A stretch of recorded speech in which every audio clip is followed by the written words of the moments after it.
Well, there's joy in the house. Can you feel it? Amazing joy. One of the signs of increased grace is the presence of joy. I've often said it from this pulpit. Joy is the very state of your spiritual emotions. It's the mood generated by grace. Lift your hands to the Lord.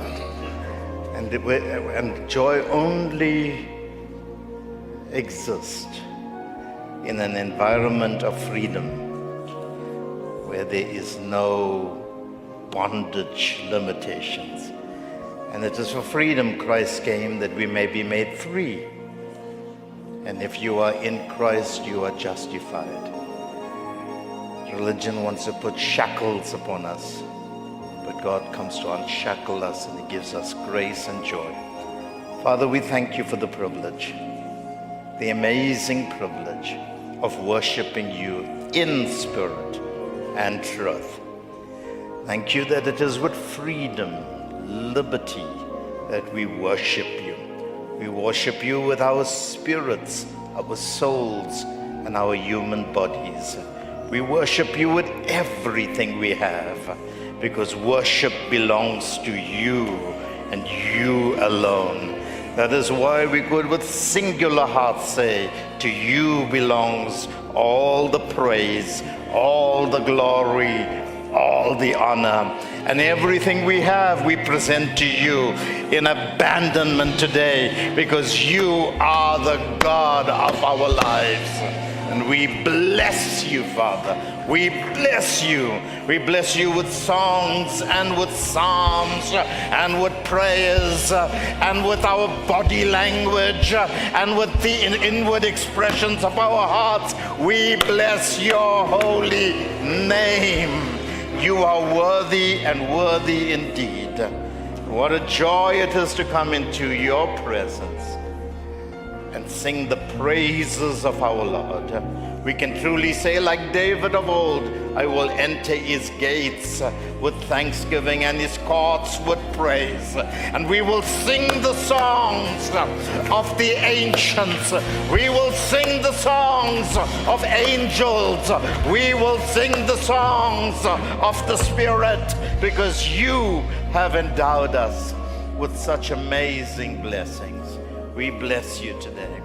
What a privilege it is to celebrate Your goodness and to know that You're a good, good, good God. Blessed be Your name. We give You honor and praise. We bless You. We bless You. And everybody said, amen, amen.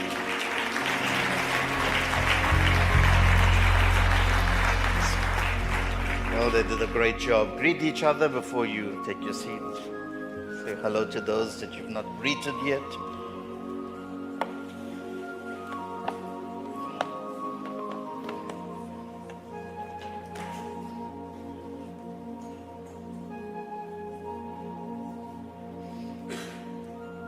Our kids can go to the children's ministry.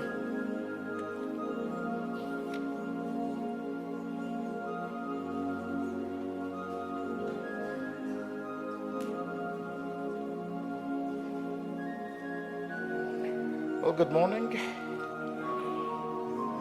Such a lovely gathering, such a beautiful spirit. And what a joy it is just to celebrate the amazing goodness of the Lord in our corporate gathering. And if you're with us for the first time, a special welcome to you. We trust that you are already enjoying the richness of His presence amongst us. I think I've got some notices. Well, most of the notices are on the board, and you can pick it up from the banners and so forth, like the couples breakfast that we're having. I think it's next week. So please, all the couples, those of you that are planning to be married can also join the couples breakfast, where impartations and communications of grace will be released upon your marriages. Just take note of all the other announcements, but the big thing is the Apostolic Leadership Summit, ALS, that we will be hosting. Drop my volume, please. Where we will be hosting a special guest from the United States, of America, and people will be coming in to join us from different parts of the country. And it'll be so good if all of you can register for that. There's no fee to it, but we have to register to know numbers, to prepare logistically for all our guests that will be with us, especially on the Saturday where we will be having some refreshments. So please, it commemorates our 12th anniversary, and that's the main reason we're bringing in the special guest speaker from the States, and I trust that we all will be tremendously impacted by the meeting. So please register for that. Don't leave it late. And all the other stuff, you can get it from the board. Let's get into the message. Today is my last session on the series. If it does not get concluded, we'll just not put an amen next to the end of it, okay? Okay, so, but I've done the Amorite spirit with us, and I've tried to explain to us how important it is to overcome this spirit, which is compared to the prevailing principality that rules over this present aeon of time. And aeons are characterized by certain features, certain quintessential features. And we live in an aeon where the predominant principality, comparable to the Amorite, seeks to capture our minds. And they do it with ideologies, with worldviews and perspectives that contradict the way God had arranged for us to think. That's why portions of scripture like, let this mind be in you, which was in Christ, is so important, that we have the mind of God, and it was displayed in the person of Jesus Christ through the incarnation. And to have the mind of God is to have the mind of Christ, and to receive the mind of Christ is to receive doctrines and instructions that exalt Christ in the way we think. And that's what we try to do in this church. And through that, we seek to supplant every thought that exalts itself against the knowledge of Christ. And to bring down every thought, we have to supplant it with divine thoughts. So eventually, every concept you have, every worldview or paradigm or perspective to life is governed by God's word. That's how the steps of the righteous are ordered by the Lord. And it's not our literal steps, it's our existence in this world. That's what it speaks about. Our whole disposition to life is very clinically and systematically instructed or informed or directed by the Lord himself. For us to have that, we have to be word-centric, which is to be Christ-centered. And the Word of God cannot be a cut and paste of scriptures, a memorization of scriptures in our lives. It has to be translated into a lifestyle, into behavior, into mannerisms, into conduct, and so forth. And this set of teachings that I've done with you is absolutely necessary as we move to the next phase of the journey of the church in the earth. We're journeying towards a place called the finish, which is a place of absolute rule, dominion, conquest, and the establishment of God's kingdom on the earth. And there is a prophetic end, as Pastor Trevor mentioned to us, that we are coming to a place where we have to live absolutely and completely for the Lord. And to do that, Christianity cannot just simply be a religion or an icon on your desktop. It has to become the very basis upon which each one of us exists. And everything we do should be governed by God's word. So this set of teachings gives us clues and secrets and helps to educate us concerning how we need to arrange our lives to live effectively. What I'm beginning to understand more and more as I taught the scriptures to you, I was also being taught. And I would spend hours just reflecting and meditating on some of the things that the Lord was allowing me to share with you, because I needed to fully assemble it into my own life. And what I came to conclude is that there are deep and profound secrets. And I like the word secret. It's a secret. You can call it a mystery that is in God's Word. And if you know how to embrace, adopt, and take ownership of those secrets, then your lives will be lived very effectively. These secrets are there to show you how to live life effectively and successfully in this world. And so obviously some of those secrets came about by telling you about having the mind of Christ. The Amorite spirit was a dominant spirit that controlled people through the way it captured their minds. I also told you that there were two kings.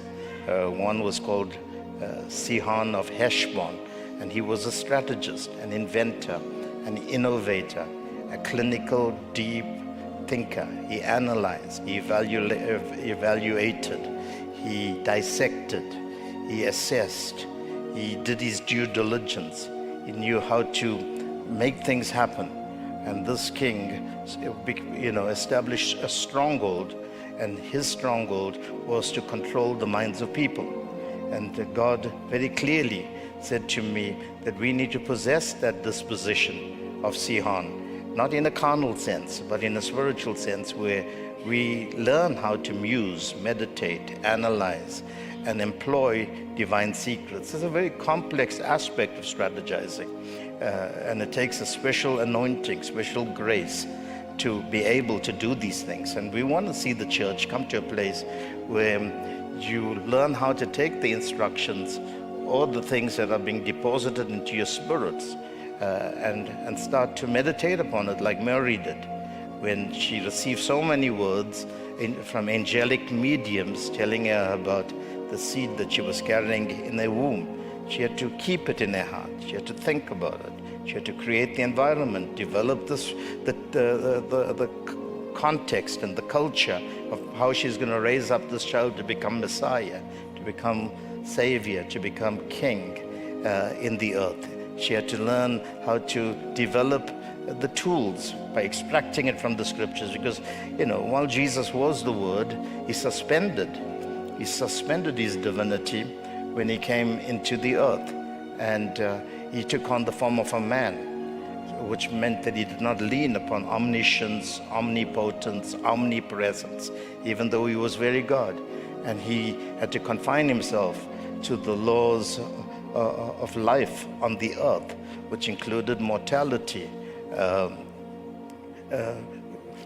being limited to space and time, to live within the laws of gravity, etc. He had to learn how to limit himself, but his parents became instructors to him, father and mother, teaching him about what it means to be of the tribe of Levi, because Mary was from that tribe, what it means to be of the tribe of Judah, because Joseph was from that tribe, and develop strategies on how he is going to develop from a child to become the appointed son that was conferred upon him or given recognition of at the River Jordan. Similarly to them, we operate in the spirit of understanding these parallels, so that we don't just become a bunch of people that just think things will just happen. You have to learn how to strategize to take what God has given you freely.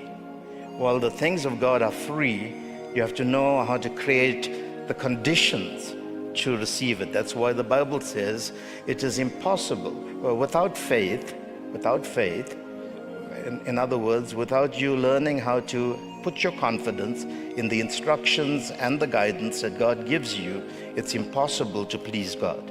Impossible. That's what the Bible says in Hebrews 11:6.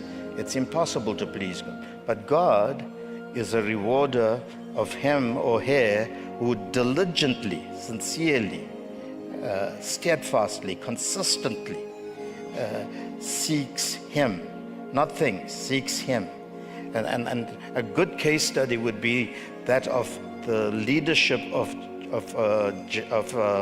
Joshua, when God said to Joshua, your secret to leading these people and acquiring great victories in a land of many battles, your secret will be if you know how to meditate, muse, analyze the Word of God, the law of God, both day and night, 24/7. That's your secret. If you know how to let that Word become your righteous rod of rule, then you will be successful in all your leadership over your people and the lands that you must possess. And I want to say to all of us here today that we must learn how to not only read God's word, but hear the impartations that come from carriers of grace. That's why God places people over you, so that while we all are co-equal, we are plurally diverse, and there are various tiers of leadership. And so you as a church here, and we as a church, you have leaders that God has placed over you. And you will need to follow the instructions, because through it comes the transference of grace and the wisdom and the counsel of God. And that's what God does. That's why God would say to people like Paul. He would say to Paul, and Paul would say to the church, for example, in Corinth, he would say to them, you are God's field. You're God's field. But God placed me like a master builder over you. And as a wise craftsman, an architecton that understands the architecture of heaven, I have to build these things into you like I'm building a house on a piece of land. So that's what we do. We're not here to pull rank on you and ask you to be subservient to us, but you have to learn how to be in submission. You have to be what the Bible will call, you cannot be insubordinate. In other words, you have to be subordinates to the purposes of God. And in an environment of freedom and liberty, there's no manipulation, there's no control, but yet at the same time, there is accountability, there is learning how to give an account for what you receive and how that translates into a lifestyle. You heard the story from Pastor Trevor this morning about spending 4.5 hours with a family, not in this church, I hope. I don't think so. No, I don't think so. And leaving it feeling corrupted, contaminated, because people can sit in a grace-filled environment and still not change. I found a new definition for the phrase, I shall not be moved. And some people are so caught up with themselves that they would not change, they would not improve, upgrade, and move from one level to the other. That will be one of the greatest tragedies for us if we've not learned how to take the things that are being shared and build it into our lives. And that's how we become dwarfs in the church. We never grow. Our growth is stunted, and we are robbed of the things that God expects of us. So please, I implore you as I conclude the series today, that you would go and muse and study and wait until the penny drops, until the light pierces your darkness or your flesh is ripped apart. And sometimes it takes many blows with God's word before things can be surgically installed into our spirits. The second thing that I told us was that we must start learning to be fruitful. The ultimate objective, and let me give you the end goal. The end goal is very simple, that we do not want to be prosperous so that we can boast of certain symbols of success. Okay, I know that prosperity will bring you many, many things that will give you material comfort. But prosperity for personal gain and personal comfort is not the end goal. The end goal is very simply that I can be a blessing. We can be a blessing to other people. There are so many needs in this world, and so often we cannot help others and some need legitimate help. And their problems are real. But we can't do these things because we don't have enough. You can only be a blessing if you are blessed. And God made that very clear to Father Abraham, who was a nomad. He lived in a tent. He was not a landowner. He was still waiting for the promises to be fulfilled in his life. But God told him, I'm going to bless your seed. To bless you and your seed. And in you being blessed, I will make you a blessing to nations. And don't spiritualize that to think that the blessing was Jesus Christ. The blessing was going to be not just Jesus Christ, but everything represent in Jesus Christ. He's the head of creation. He's the heir to the whole of everything God created. He is our king, and he is a ruler, and he is a judge, and he is a steward. He is everything. So don't just reduce him to salvation, that we were blessed because Jesus came to bring us a salvation. And don't reduce salvation only to the fact that you've been translated into the family of God and that you're no more going to hell. You're going to heaven. Don't reduce salvation to that. Those are very primitive and limited definitions, almost dogmatic definitions of salvation. Salvation is a wholesome thing. Not only do you get eternal life, and you get a very privileged position at the right hand of the Father, which is that you're his son, firstborn son, but you also, in your salvation, are supposed to be freed from all bondage, which includes economic bondage. How many of us have been robbed of life because our parents couldn't give us a blessing? And because our parents couldn't leave an inheritance for us, what has happened to us? We had got such a bad start to life that now we can't give our kids